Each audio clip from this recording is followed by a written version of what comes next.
بسم اللہ الرحمن الرحیم۔ السلام علیکم ویورز، میں ہوں راجہ عامر عباس ایڈوکیٹ۔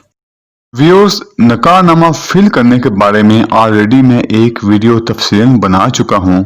آج کی اس ویڈیو میں جس موضوع پر میں بات کروں گا وہ ہے کہ اگر نکاح نامہ میں شرط لکھی جائے جس میں درج ہو کہ اگر خاوند بیوی کو طلاق دے گا تو ایسی صورت میں خاوند اپنی بیوی کو رقم بطور ہرجانہ ادا کرے گا۔ لڑکی والے نکاح نامہ میں یہ رقم بطور ہرجانہ اس لیے لکھواتے ہیں کہ اگر خاوند اپنی بیوی کو طلاق دے تو وہ اتنی رقم ادا کرنے کا پابند ہوگا، اور لڑکی والوں کی کوشش ہوتی ہے کہ یہ رقم ہم زیادہ سے زیادہ لکھوائیں۔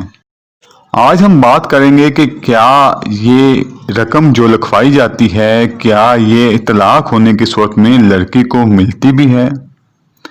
اور کیا شرعی طور پر ایسا ہو سکتا ہے کہ کوئی شرط نکاح نامے میں لکھی جائے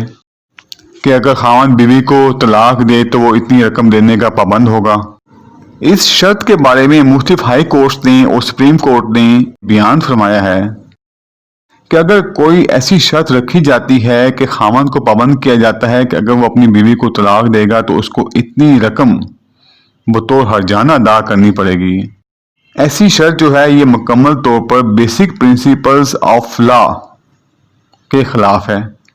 یہ غیر شرعی ہے اور اس کی کوئی قانونی حیثیت نہیں ہے۔ اس سلسلے میں 2018 CLC 1844 میں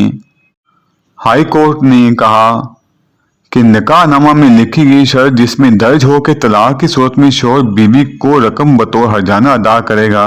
مکمل طور پر غیر شرعی ہے اور اس کی قانونی کوئی حیثیت نہیں ہے۔ اسی طرح 2012 CLC لاہور 837 میں قرار دیا گیا کہ نکاح نامہ کے مندرجات میں بیوی کو طلاق دینے کی بابت ہرجانہ کی ادائیگی کا اندراج غیر قانونی اور اصولوں کے خلاف ہے۔ اسی طرح 2008 SCMR پیج 186 میں سپریم کورٹ نے قرار دیا کہ نکاح نامہ میں ایسی شرط کہ جس میں لکھا گیا ہو کہ اگر بیوی عدالت سے خلا لے گی تو وہ 2.5 لاکھ روپیہ خاوند کو ادا کرے گی، اور اگر خاوند اپنی بیوی کو طلاق دے گا تو وہ 2.5 لاکھ روپیہ اپنی بیوی کو ادا کرے گا۔ تو جب بیوی نے عدالت میں خلا کے لیے دعویٰ دائر کیا تو عدالت نے قرار دیا کہ ایسی جو شرط ہے وہ بیسک پرنسپلز آف لا کے خلاف ہے۔ ویڈیو دیکھنے کا بہت شکریہ۔ اگر آپ کو میری ویڈیو پسند آئی ہو تو پلیز لائک اور شیئر کر دیں، میرے چینل کو سبسکرائب کر دیں اور بیل آئیکن کو پریس کر دیں۔ اللہ حافظ۔